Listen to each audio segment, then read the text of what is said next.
Radio Bypass, bringing you rock and roll music that deserves to be heard. Discover new bands. Here's some old favorites on Radio Bypass. Welcome back to Radio Bypass, where we bring you rock and roll music that deserves to be heard. Today, we're heading to Las Vegas to welcome Anthony White from Generation Landslide. Anthony has had quite a musical journey, from playing drums in bands like Cold Sweat and sharing early history with names like Mark Slaughter and Tommy Thayer, to stepping out as the lead singer, rhythm guitarist, songwriter, and driving force behind Generation Landslide. The band has just released their brand new album, Existence. It's their second studio album and their first for our buddy Ron Keel's RFK Media, and we're going to dive into that along with Anthony's fascinating career. And then before we're done, Anthony is going to pick a song from Existence to share with all of you. Anthony, welcome to Radio Bypass. It's a pleasure to be here. How are you? I am great, man. Awesome to have you here. I have been enjoying the new album for several days now. I've listened quite a lot, and I always get excited to hear new music, period. And then also kind of decide, okay, in the early listening stage, what are my, favorites? So sure. I've already identified my current favorites. Those will change over time, but I'll share that with you in a little bit. But I think the new record is really great, and I'm excited that you're on RFK now for this album. Hopefully they'll resurrect the first one too and get that out to everybody as well. That's what I've heard down the line. Yep, I hope so. But I thought where we'd start is a little bit with you. Obviously anybody that was a Cold Sweat fan like myself would know you as the drummer. But now you're the guy in front. And so I was wondering, was there a turning point, a certain moment where you said, I'd really like to be the guy standing out in front of the stage, or did becoming the front man and rhythm guitarist just kind of naturally evolve? I was sort of pushed. After Cold Sweat was done, me and Tommy Thayer and Jamie St. James and Chris McClarnon decided to start a Kiss tribute band. The only difference is that if you know the players, we already had a lead guitar player and we had a bass player. But Jamie is a singer and I'm a drummer. So I was kind of pushed into that and said, if I'm able to do the Paul Stanley thing, I'll come out. And Jamie said, yeah, if I could do the Peter Criss thing, I'll go back behind the drums. And it just happened like that. And it just evolved, and I just kept going, even after the Kiss tribute was done. That's so interesting, the way that happened. When you first were making that transition, was it intimidating for you at all? Because seems like a pretty big change, although I've seen many drummers like Phil Collins comes to mind at this moment that have made that transition, but I always wonder if that's kind of intimidating. Yeah, and for me it was even more intimidating because the person that I had to portray is not an easy person to portray. Anybody knows anything about Kiss and you do Paul Stanley, if you don't live, breathe, act, and feel like him, you're going to fall flat on your face. So it was very challenging. I had to learn a whole different way of movement, moving my hands. Everything about everything was totally different at that point. And his singing style is I think, kind of unique as well. Was that tough to get a handle on? Yeah, a little bit. That was also by process of elimination, that I just didn't want 5 people in the group.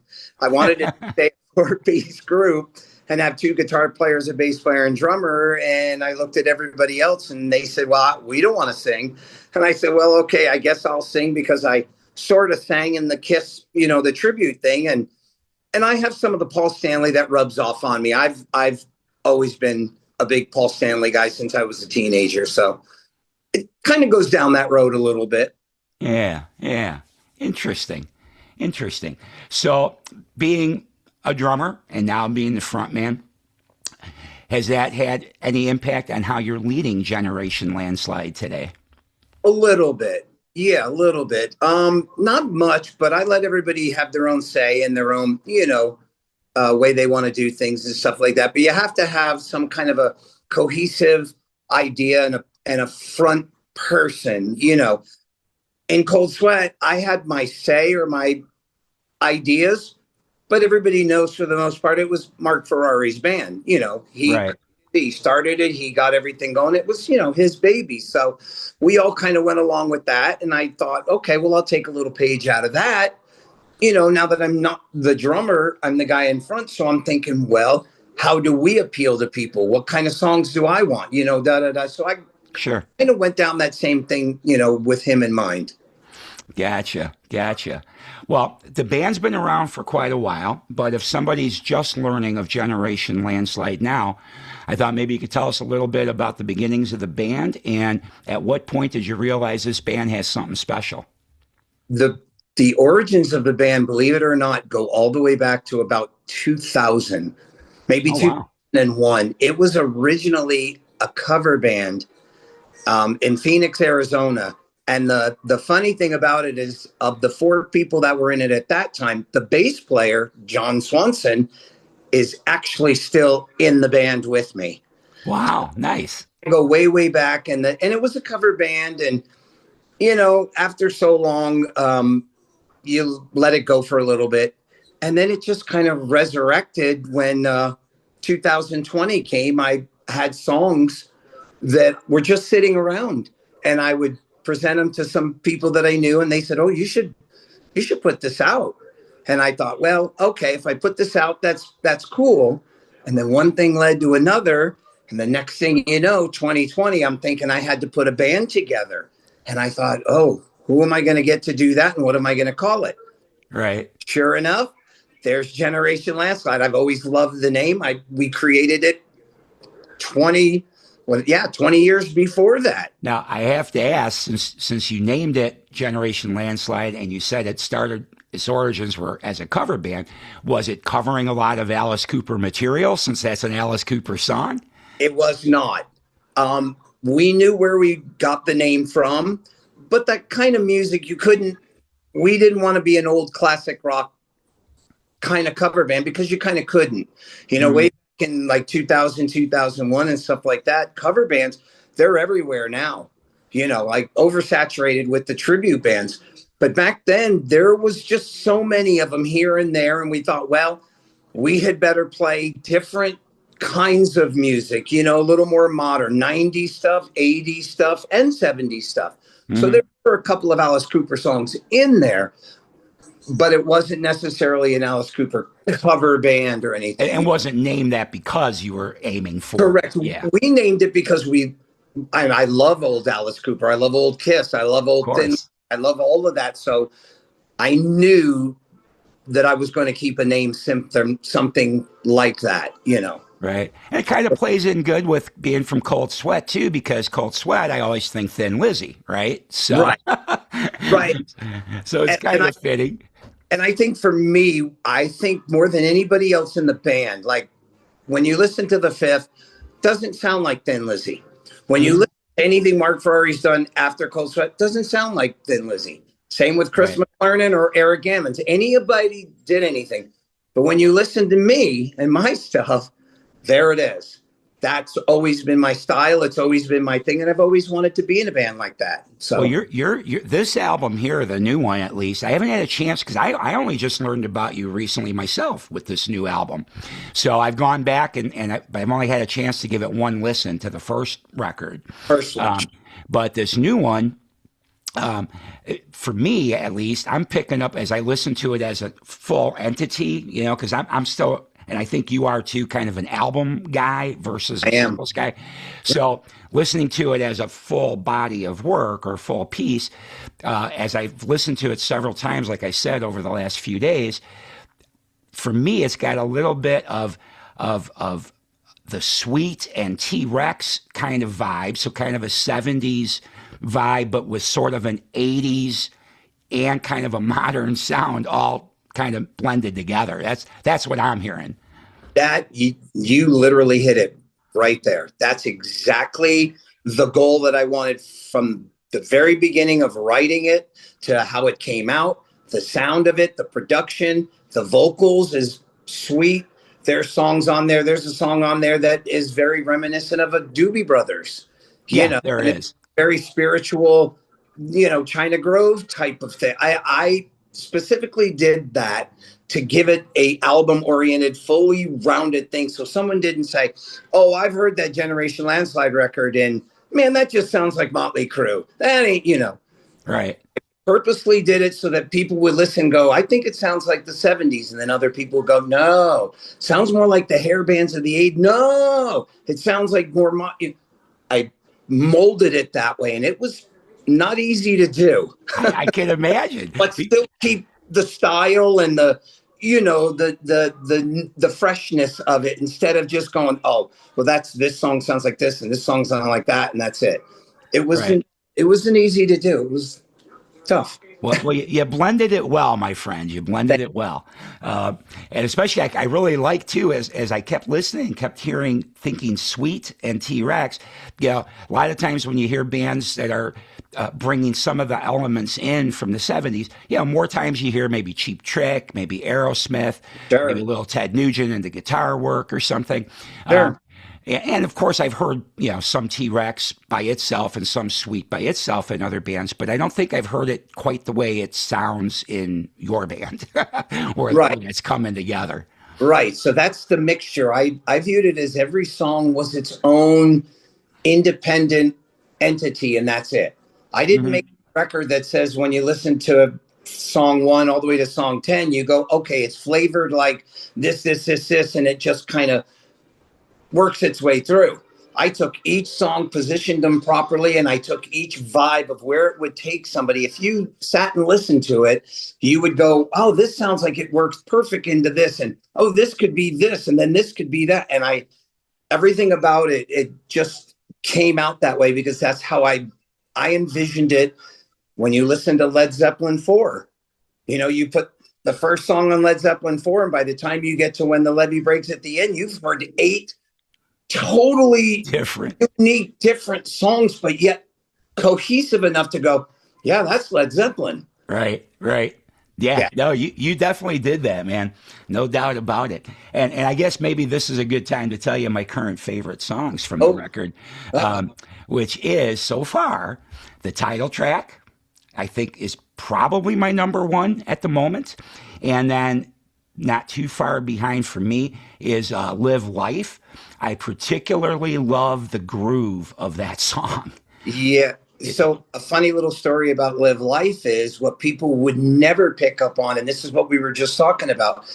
I got the idea of that song from an Allman Brothers band song.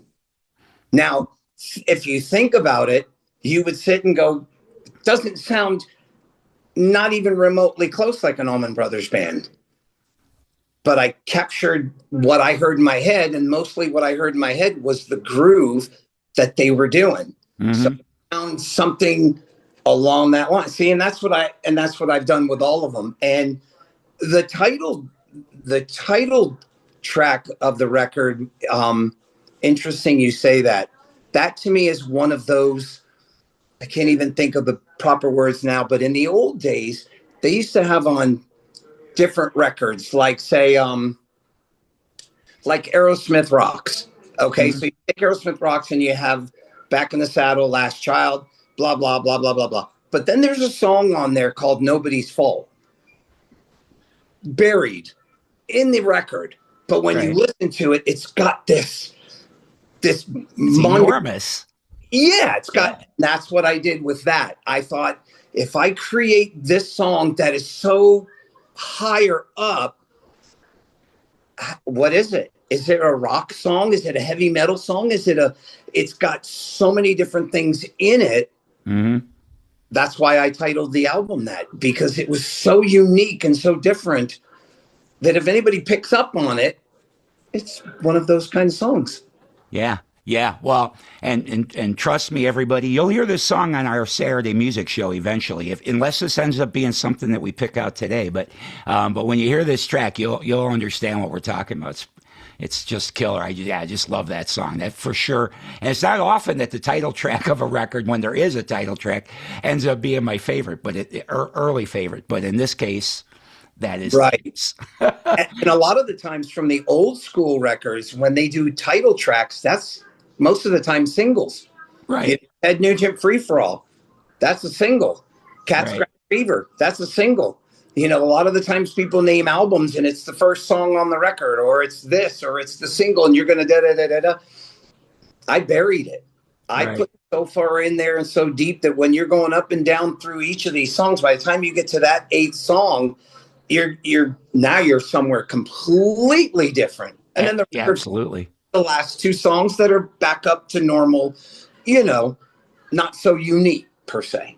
Right, right. You are correct. Well, I definitely love that. But as you're talking about this, it makes me think about this too. This is not in my notes that I made while I was listening to the record, but it occurs to me as you're talking about this. So, talking about the way that you wrote and your concept, you know, your thoughts in your mind, how you wanted it to be, blah blah blah.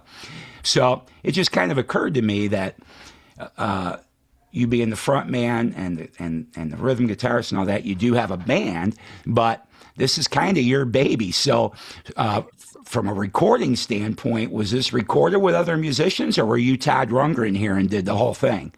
It was. It's both. There are songs on there that everybody's on, and then there's songs on there that I'm just on because I just felt like I could hear it better. And me being a drummer, and I knew what I was looking for. And sometimes I just went into the recording studio and I just said, let's just go. Here's what I want to do. I laid the drum track down, laid the bass down, laid the guitars down, laid all the vocals down. And I had this vision in my head. And that's how I did it. Other times I came in and I said, here's where we're going. Here's what we're doing. And everybody jumped in and learned this and that. And I just kind of oversaw it as like a producer type of thing and said, okay, little of this, maybe less of this and more of this. I had already known in my head where I wanted to take everything. And when I heard it, I knew those were the right takes and that was the right mix and the right vibe and the right everything. When I didn't, I stopped and I rethought again and said, how about, and then I went down to where I wanted to be. So it was a combination of both. Interesting.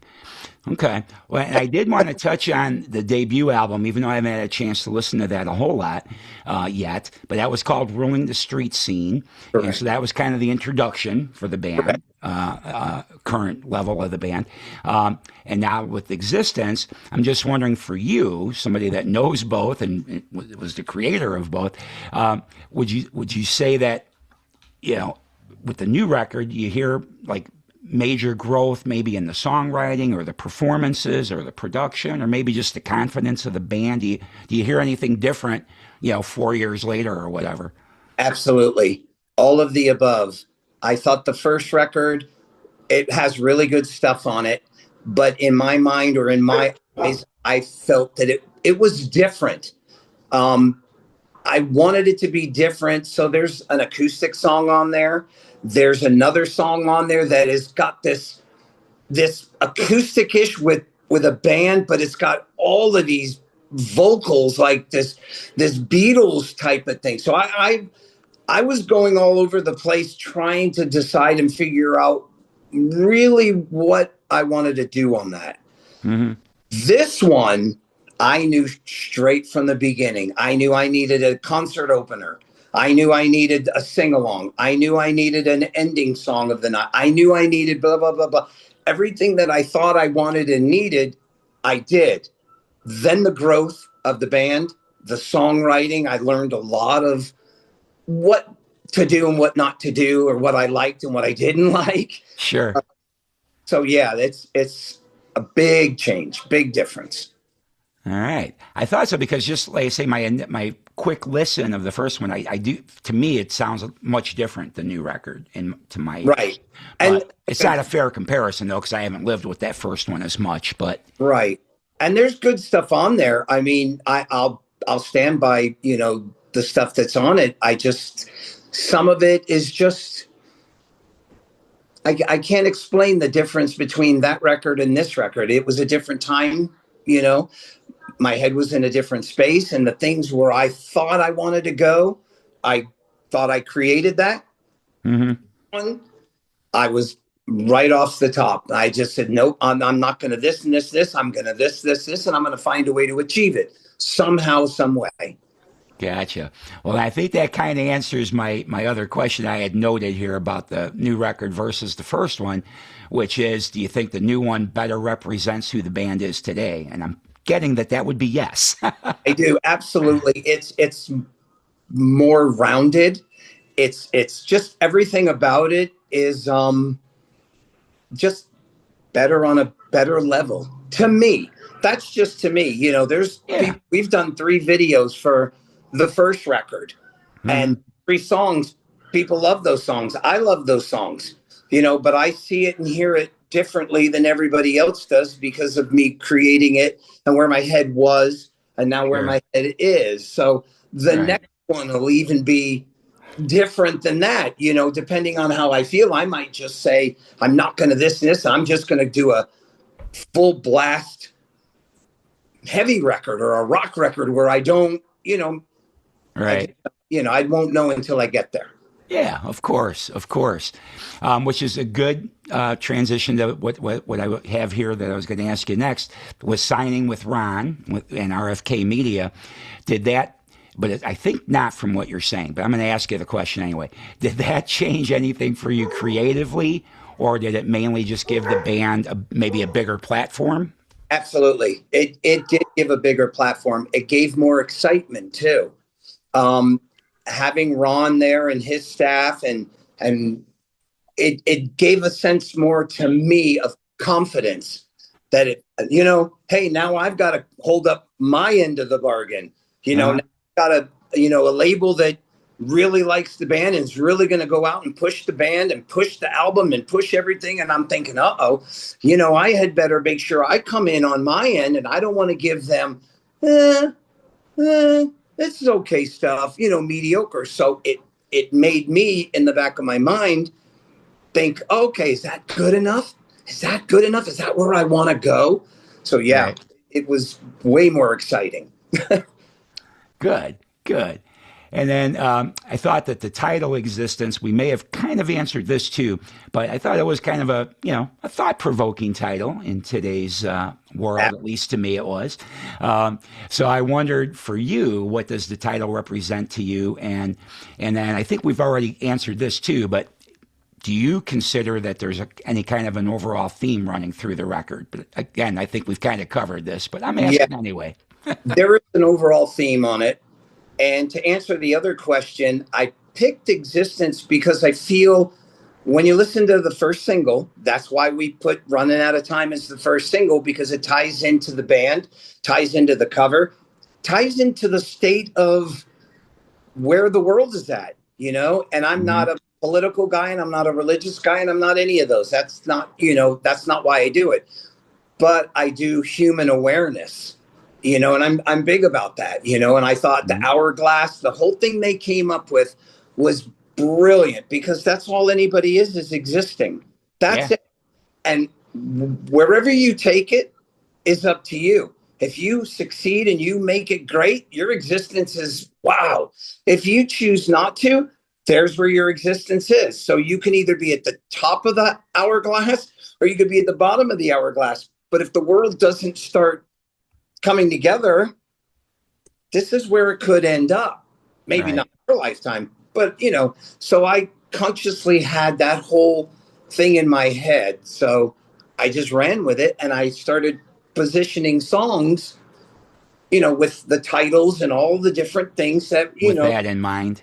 right, loosely based on that without being 100% based on it. Gotcha. Gotcha. That's cool.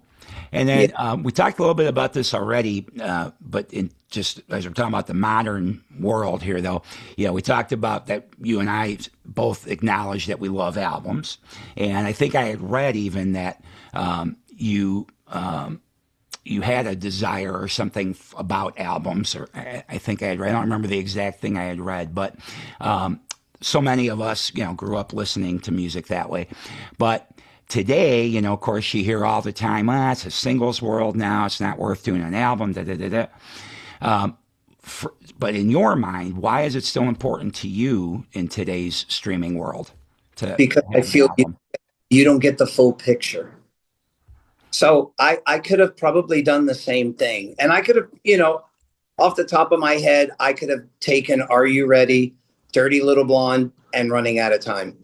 I could have taken those three and said, here, Ron, take these three. I don't have a full album because I don't want to go any further, or and put those out as singles and see what happens. Hopefully they whatever, because those are single material. Mm-hmm. But then in the back of my mind, I thought of other bands like Thin Lizzy's Jailbreak. I thought of Ted Nugent's Free for All. I think of Led Zeppelin 4. Now, one of the biggest songs in the world is Stairway to Heaven, and it was never even a single. Right. So Led Zeppelin only thought the same thing. Oh, we'll just put out Rock and Roll and Black Dog and call it a day. You don't get the full picture. And I thought to myself, well, I don't care what year it is. People could do what they want. But if I bring people back to that time and go, you know what? I think this song is great. No, I think this song is great. No, I think you wouldn't get a chance to do that if you only put 3 or 4 songs out, because you're only thinking what you think a single should be in people's minds. Right. Existence is a great example that you brought up. I would have never. I get it because I wrote it and I understand where it's supposed to take people and what it's supposed to do. Right. But when another person listens to it and says stuff to me about it, that just proved my point. That's not a single. No, it is not. But a good song is a good song. But that is something that, why I love albums, because I love hearing the whole body of work. And many times, I can understand why certain songs are the popular ones or whatever. Right. But many times, I mean, Zeppelin's a good example, but I can think of many that you're like, oh, that was the radio song, but really the best song on the record is this, and that one got ignored, Exactly. So that is so true. So what difference does it matter what year it is? A good song is a good song, and a person might think this particular song is great. And yeah, okay, this one's common or this one's more commercial, and I get it. But maybe they want more than that. Right. And so it was my mindset to say, I could do 4 songs, call it a day. But I have 10. These are the right 10 songs. And if I position them right, and I take a person like yourself all the way to the 8th song, I've done my job. That's all I can do, And I applaud you, sir, for taking that on. Well, maybe only you and me will be happy about that, right. But hopefully millions will discover how great this is. Right. Now, if we can get another 1 million or 2 million to, subscribe to that same way of thinking, hey, we'd be on our way. Exactly. Well, that's always my goal with this podcast. As an old radio guy, I got so sad that radio won't support new music from the legacy artists, won't play new artists, period, which is why I started doing this podcast 9.5 years ago or whatever, because in my mind, I'm like, you know what, even if I can only find 10 more like-minded people that really care and are passionate about the music, I'm going to consider that good enough, because it's something better than nothing. Right. And once again, sorry to interrupt you. No, you're good. But once again, that's old school mentality. Mm-hmm. Who was Aerosmith when they came out? Nobody knew. Right. Who was Thin Lizzy when they came out? Nobody knew. Mm-hmm. But one person told 3 people told 7 people, 7 told 20 people. And before you knew it, people started to realize who these bands were. Yeah. I don't want to change that yet. It might be a long shot in this day and age, but it doesn't mean you have to stop trying, because maybe people are able for a change. You know what I'm saying? And they will tell other people. And the next thing you know, it turns into an old school thing, and Generation Landslide is at the top of the heap. I don't know. Yeah, no, I can see it. I mean, I'm so energized now. There was a period where I was so sad that I thought this rock's never going to survive. It's going to be just like, when I was young and had no appreciation for music as a whole, I was so lost in my Black Sabbath and my Judas Priest and all that. I would say to my mom when she'd be playing some big band music or Frank Sinatra or something, that's, well, of course, I came to appreciate that later once I got more knowledgeable about music. But my point is, though, that music disappeared, as far as radio and all that. There's still a little bit of a market for it, but not much. And so I figured that's where we're headed with this music that we grew up loving, that now I'm my mom's generation, But I'm enthused, though, doing one of the things that makes me happy doing this podcast is learning about some new young bands. And boy, there does seem to be a lot of young people in their early 20s that are really going back to playing real instruments, trying to write real songs, and trying to sing real vocals. So I'm kind of enthused that, there may be a resurrection of this kind of music in a bigger way than maybe I would have thought 10 years ago. Right. And it all starts with a simple conversation like we're having right now. If one person, such as myself, can put my butt on the line and try to do it, maybe it gets to 10 more people. But out of those 10 people, there might be some musicians and they sit and go, oh, well, maybe we should go back and listen to this band or this band. And man, that band sounds pretty good, that Generation Landslide, but they're new. It's got to be a groundswell. It's the old story of that, and I think you got to have someone that starts it and believes in it. And then you have to keep going on it. And don't say that it's okay to do AI music and it's okay to do this or lip sync on that or just be singles or that. Man, you got to have the emotion, Right. That's one of the things that I don't understand. If AI music were to become popular, which I sure hope it doesn't, is all I've heard of it so far is, absolute perfection in what's being played. Well, there's no heart to it then, and there's no soul to it. So it doesn't move you the way real music does, and this thing that you hear about all the time with singers, older singers in particular, with tracks and all this and criticism, or if they don't do it, and then their voice doesn't sound as good, then they get criticized for that. But that's wrong to me, because I would not expect, like, a great example is the Rolling Stones just put out this new record on Friday, and I had the opportunity to run a special, so I got to do a 1-hour special on this new album of theirs. So when I got the album to listen to it, I wasn't, I didn't have expectations way up here. The guys are, in their 80s. But I'll be damned if, it doesn't hold up with anything they did, 62 years ago or whatever. But even if it didn't, though, the point that I was going for is that you can't expect necessarily as we age. I mean, I know my voice doesn't sound the same, even just speaking, as it did when I was 22. So you can't necessarily expect that. But what you can expect, though, hopefully, if it's a singer that you've loved, is their heart and soul that still is going to come out in that vocal, even if it isn't what you remember from the record. So I've never understood that criticism. To me, that's what makes music so special, is it whether it's from the instrument or this instrument, the person's voice, it's that stuff, that real stuff, that's what hits you in the chest, to me. So I rather hear, I love, Aerosmith's my number one favorite band. And if Steven Tyler, who is, I think one of the best rock singers ever, even if he started sounding kind of crappy, I would still love it because he's singing from his soul. Right. I think you're correct in all of that. And I believe the same thing. I think that you're expecting a 60-something and beyond to sound like a 20-something. Close to impossible, number one. And number two, what people don't seem to understand or realize is that these guys didn't just come out at 60 or 70 years old. That guy, Mick Jagger, has been singing for 40, 50 years. Steven Tyler's been singing for 30, 40, 50. You know what I'm saying? How long can your fingers hold up? How long can your voice hold up? But you're right. The difference is that those guys still get out there and they put their heart and soul into it. And you shouldn't criticize because people can't hit higher notes or anything like that.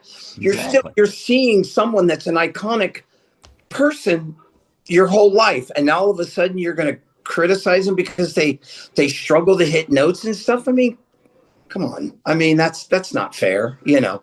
No, it is I will not. never subscribe to that. I feel that you do the best you can at whatever age that you are, and for anybody to have a career for that long, nobody should say a single word about them at all. I Exactly. mean, you try to have a career for that long, and then you'll be able to, you know, talk. But yeah, I don't. Exactly. And you should appreciate this. You know, Just I don't. appreciate it. Exactly. Because then if they're doing the tracks thing, you're criticizing them for that. So, you know, what do you want? You know, Right. but You know, whatever. really, I got to just tell you real quick because I'm a huge fan of Triumph. Oh, Always love have been since Triumph. I was a teenager and everything. And that's a perfect example that Rick Emmett even comes out and says flat out, he knows he can't sing that high. Why would you expect him to sing that high? Right. It's still Triumph up there. He's still playing, he's still singing, and you're just getting the same songs, maybe in a newer, different kind of a way. But they still sound great. Right. There's nothing wrong with it, and it still sounds great. Yeah. So, yeah, people have that image or that fixation of, oh my gosh, it doesn't sound like the record. Oh, this is terrible. Whoa. I mean, that's harsh. That's harsh. You do the best you can at any age you are. Be happy you're still doing it, and that people still like it. You know, that's what I say. Not let people criticize you. I mean, yeah. Yep. I agree. All right. Well, we got off on a little bit of a tangent there, so now we'll come back. So before we continue with Generation Landslide, I wanted to just step back for a moment and talk about Cold Sweat for just a moment. Sure. I had told you earlier that you're now like 4/5 of Cold Sweat has now been on the show at some time or another for various reasons. But what was really cool, a couple of years back, you guys had, or maybe it was a little bit more than that now, you had kind of reunited, and then we got that new live album out of the deal. I think that was 2024. Yeah, makes sense. And I know you all had a great time. I could see that. I could hear that. Mark Ferrari was here around that time, and I know he had a blast doing this with you guys again. And I talked to Roy Cathy about it more recently as well. He had a blast as well. So what I'm wondering, now that you guys had that big reunion, are there any plans to periodically perhaps reunite again going forward? Yes, there is. If it was up to us, we would play probably 2 to 4 shows a year. What we really are trying to do is the festivals. We do Monsters of Rock Cruise, M3, Monsters on the Mountain. I mean, we'll do all those kinds of things. So whenever we're able to do them, we always welcome doing them. As a matter of fact, we're on the Monsters of Rock Cruise again for next year. Oh, awesome. 27. So Cold Sweat's going to be on that. So we love it. We enjoy each other. We enjoy the songs. We enjoy playing together. It just, for us to having all 5 original members, 30 something years later is, it's a blessing for us. So we don't take advantage of it. We just enjoy it. That's all we do. And if we can put new music out, we were lucky enough to put a new record out that had 4 new songs. Plus we wrote a brand new song that's going to be coming out before we go on the Monsters of Rock Cruise next year. RFK Media putting out a new song that we had recorded. We're just enjoying it. That's great. Really all we're doing. Yeah, because I thought I was so excited when that reunion occurred. So yeah, I'm really happy to hear that you guys, where you can, will continue to do that. That's if awesome. we could play more to everybody's schedule and everything like that, we would be very open to doing that. But everybody now lives in all different, states in the country. So it has to be the right thing at the right time for the right, everybody to do. And everybody does other stuff as well. So, right. But that's always been our number one thing no matter what. If you ask any of the other four guys in it, they'll do this and they'll do that, including myself. And Generation Landslide is my baby, no matter what. Right. A Cold Sweat will always be at the top for all five of us of, that's just the way the cards were, and it's just the way it is. That's how I feel. It's pretty special too that, decades later that you guys are still all in touch. You're still all enjoy one another's company. I mean, there's the human element of it too. That's pretty special, Right. And I think we bring that more than anything. I think we bring that. We still try to bring the excitement and the human element where we're all singing. There's no tracks for Cold Sweat. Mm-hmm. Cold Sweat goes out there and does it as if it's 1990 all over again. And they try to run around the stage and we're doing all the vocals and everything. We're like kids up there, So it's always going to be that way until we are literally not able to do that. That's great. That's great. Well, now with Generation Landslide, Cold Sweat, nowadays it seems like every musician to be satisfied creatively or at least financially seems to need about 6 bands. So for you, is Generation Landslide being your baby and still a little Cold Sweat here and there? Is that enough to satisfy you creatively, or do you need more? No, actually, as far as original bands, it is. But a musician is a musician, and I feel that it's my obligation and duty to stay as a musician. So I'm in a cover band. I play bass in a cover band. I play guitar in another Southern rock cover band. I play drums in a Whitesnake tribute. These are all friends of mine and all different people that, and I enjoy playing. So I just try to keep making myself busy to play. I'm always open to being cover bands and any kind of different things, just to play a lot of different music on any instrument. Right. I'll do whatever instrument you want me to do. And I know that sounds awful. I'm bringing my mandolin over to you. I want to hear some mandolin music. If you need a harp player for a Guns N' Roses tribute, let me know. I'll take a couple weeks and learn it.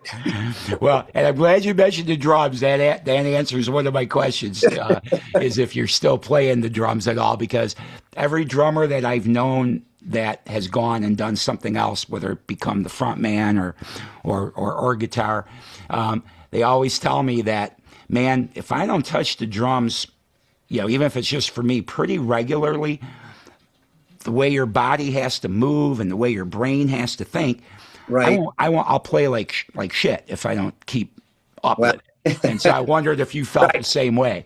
Yeah, that's funny you say that. I do it when I want to do it. I don't make myself do it. So, for an example, if I were to play a Cold Sweat show, I would do rehearsal and be on the drums for a week to 2 weeks. Because to me, Cold Sweat material has got a lot of drum stuff.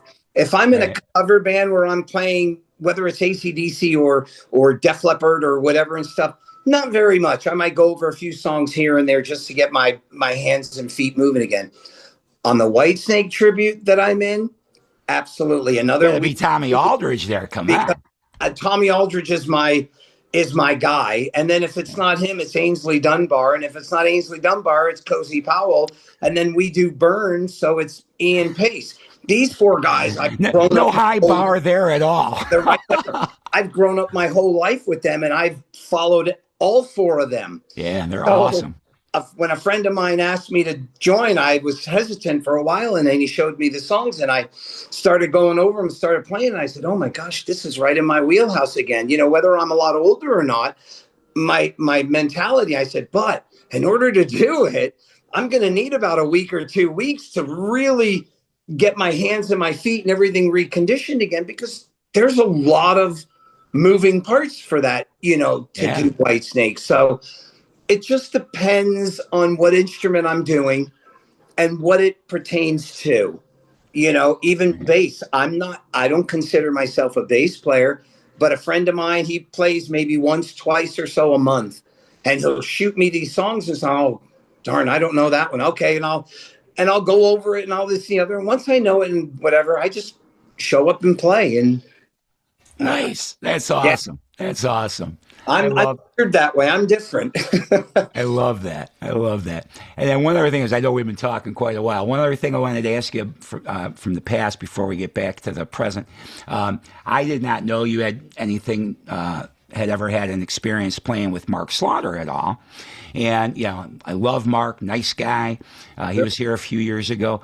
But since you were with him early on, curious, back then, did you have any idea that Mark was destined for the kind of success that he ended up having? Absolutely. So we went to high school together. Oh, did you? We pretty much started our first band together here in Las Vegas. And we did records. We did a video. We were on TV shows. We were pretty popular. And we thought we were going to be the next Raven. I don't know if you remember the band Raven. Of course. They're still around. So yeah. Oh, I love Raven. They're great. Yeah. And I got to meet them and everything. And it was like a life dream. Me and Mark actually together met John Gallagher and Mark Gallagher together and saw the show because we were just huge Raven fans. Nice. So we grew up together and we all thought we were going to make it together. But, you know, you could tell he was a star. He had star quality from the beginning, even back then. And with us, it just outgrew each other. You know, when you're so young, you know, Sure. by the time you get to 21, 22, everybody starts to have different ideas and thoughts because, you know, we did this young. And Right. And he branched out and I knew he would get picked up. I knew he would be on his way and do his thing. And ironically, while he was getting Slaughter going, Cold Sweat started to form. So it was almost like this excitement again of like, hey, you know, 10 years later, it's 1990 and Slaughter's record's out and Cold Sweat record's out. And here we are, you know, on the road and doing stuff together. So it was really actually cool that we were able to come full circle again, you know, all those years later. And then we just kept in touch. And now we've done a couple shows with Slaughter. We've done The Boat, you know, Monsters of Rock that Cold Sweat's been on with Slaughter. Right. Slaughter's going to be on this next one, Monsters of Rock, in 2027 with us too. So, oh, nice. Yeah. So, and we keep in touch from time to time, and stuff. So it's, you know, it's great. It's cool. It's a lifelong friendship. That's awesome. I love that. I love that. All right. Well, let's swing back to the band that we're really wanting to talk about and get people familiar with Generation Landslide. So we've got the record. We've got a video coming that'll probably have just been out by the time I get our conversation out in the public. And that's For Running Out of Time, the video, correct? Correct. Cool. So we know that's coming or will be there by the time this comes out. I always ask this question, but I know it's not easy these days. But live dates? Any chance to take this record live? I would love to take it live. Unfortunately, we're still looking for a booking agent. Aha. You or your listeners or anybody, you know, I'm looking for a booking agent for the band. We want to play everywhere. We want to play these songs open for anybody and play anywhere that we possibly can. Absolutely. We don't have anything right now on the books because the last show we did was May 1st. We had done the M3 pre-party in Columbia, Maryland with the Fifth and Ron Keel's band. And it was like an RFK concert, you know, like a festival type of thing. So we did that show, and then I knew that the record was going to be coming out, and we wanted to work on the record to promote it, you know, get videos going and figure out a game plan of, you know, how we can make this thing, you know, happen and make it bigger. I didn't want to just put the band back out or just try to get aimless gigs when we didn't have a product or something that we could actually sit now and go to gigs and play in front of people. And we have a product to actually give them that, you know, shirts to anything else. So Right. looking for a booking agent. I'm hoping to find one. I hope I get one for the band, and we'll play anywhere. Yeah, I hope so too. We need to be able to go hear this live. Yeah. Um, I love doing it live. yeah, That's great about this record is that it sounds overproduced, but yet it doesn't sound overproduced. mm-hmm. And you can pull it off with a 4-piece group when everybody sings and everybody plays. So I'm very excited about playing those songs. Yeah, I bet. Okay, well that's good. And then I was going to ask you if there's one song, but we may have kind of answered this, I think, a little bit already. But is there one song on Existence that means just a little more to you than the others? Yeah, I would say the song's called "I've Been Looking for You." Oh, okay, not what I was thinking. So that, to me, the content is very, very personal to me.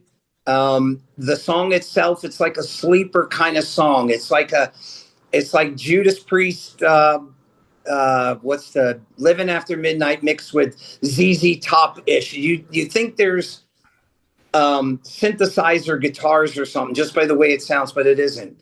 But that song is really special to me, and it's just for me personally, really, to be honest. Well, that's what I wanted to know. So, yeah, no, that's good. But that's not what I thought. I really thought after our talking, the way we talked about Existence, the song, I thought maybe that was going to end up being your answer.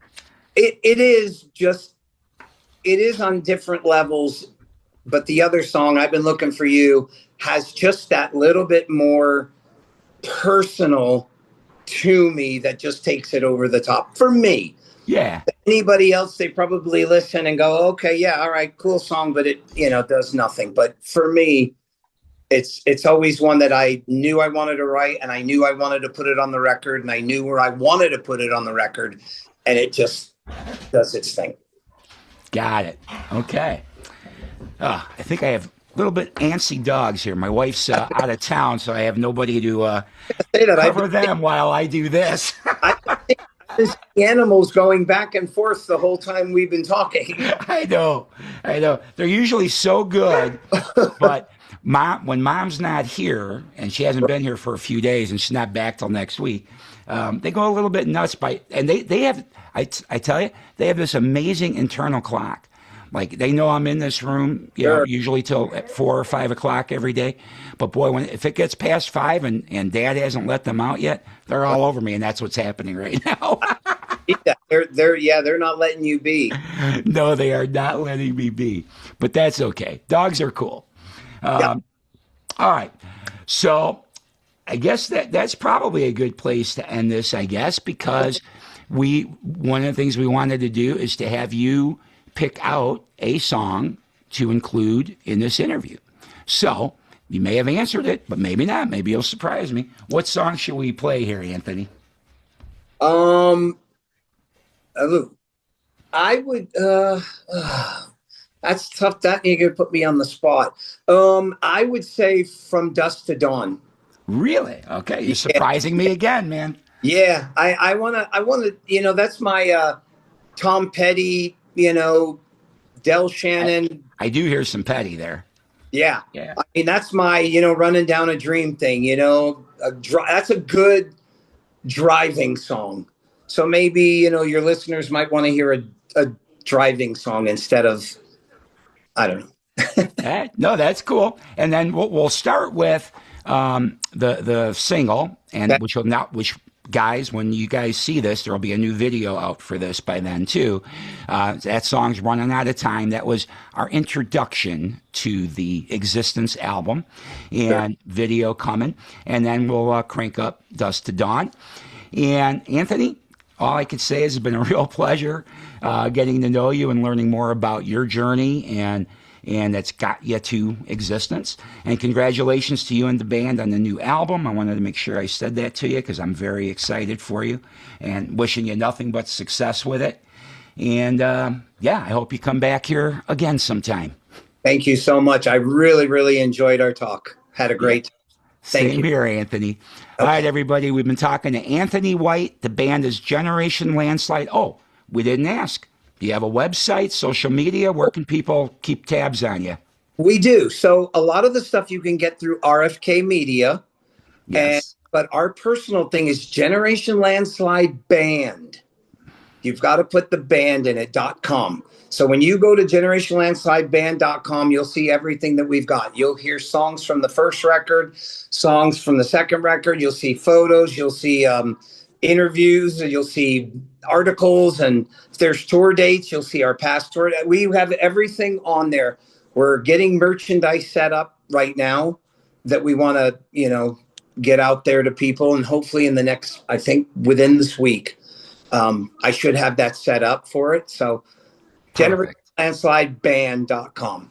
All right, guys, so check that out. And also follow these guys on their social media pages because they need a booking agent. And that kind of stuff gets looked at today. How many followers do you have?